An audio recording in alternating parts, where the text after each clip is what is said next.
Atos 2. Ao cumprir-se o dia de Pentecoste, estavam todos reunidos no mesmo lugar. De repente veio do céu um som, como de um vento impetuoso, e encheu toda a casa onde estavam assentados. E apareceram distribuídas entre eles línguas como de fogo, e pousou uma sobre cada um deles. Todos ficaram cheios do Espírito Santo e passaram a falar em outras línguas, segundo o Espírito lhes concedia que falassem. Ora, estavam habitando em Jerusalém judeus, homens piedosos de todas as nações debaixo do céu. Quando, pois, se fez ouvir aquela voz, afluiu a multidão, que se possuiu de perplexidade, porquanto cada um ouvia falar na sua própria língua. Estavam, pois, atônitos e se admiravam, dizendo: Vede, não são porventura galileus todos esses que aí estão falando? E como os ouvimos falar cada um em nossa própria língua materna?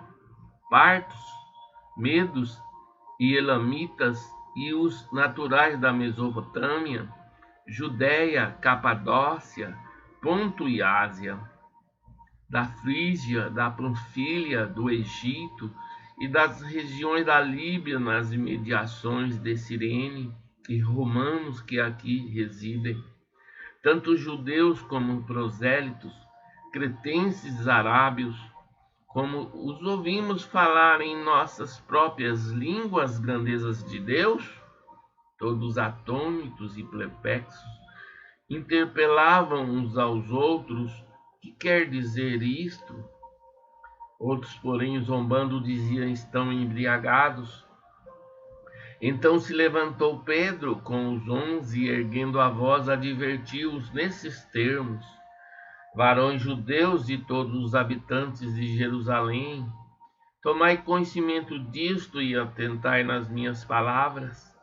Estes homens não estão embriagados, como vindes pensando, sendo esta a terceira hora do dia. Mas o que ocorre é o que foi dito por intermédio do profeta Joel.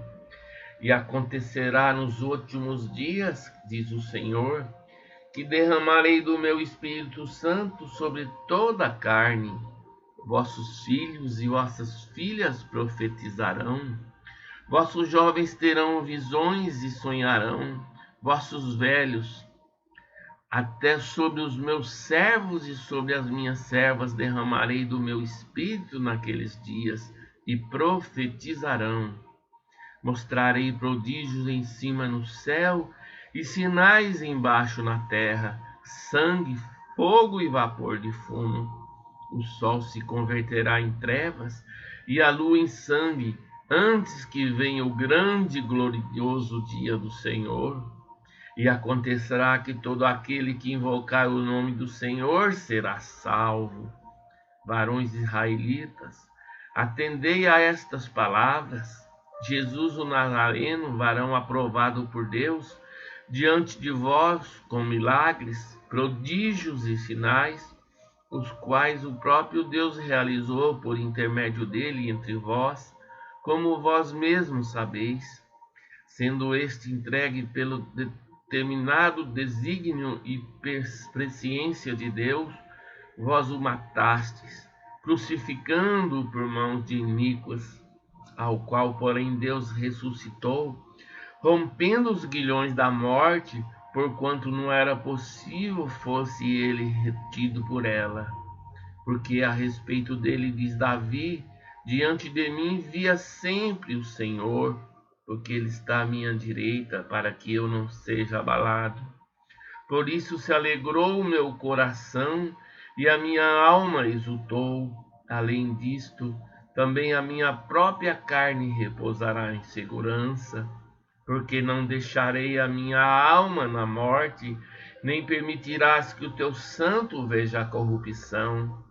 Fizeste-me conhecer os caminhos da vida, enche-me-ás de alegria na tua presença.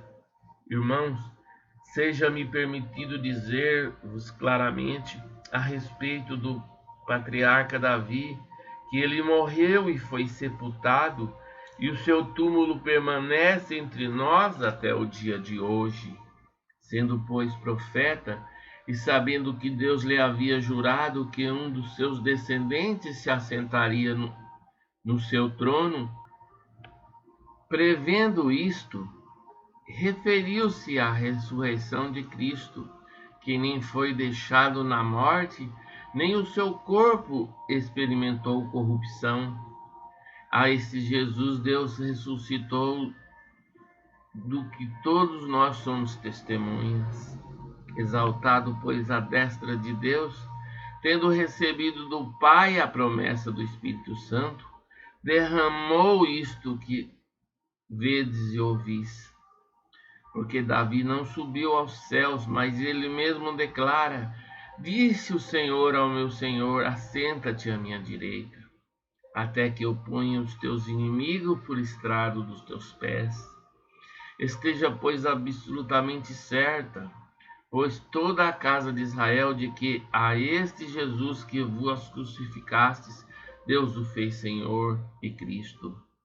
Ouvindo ele estas palavras, compungiu-lhes o coração, e perguntaram a Pedro e aos demais apóstolos: que faremos, irmãos?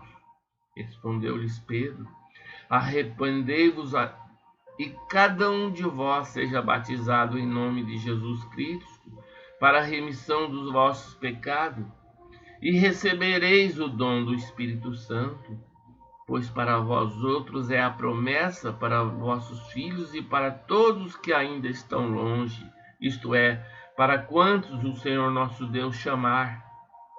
Com muitas outras palavras deu testemunho e exortava-os, dizendo: salvai-vos desta geração perversa.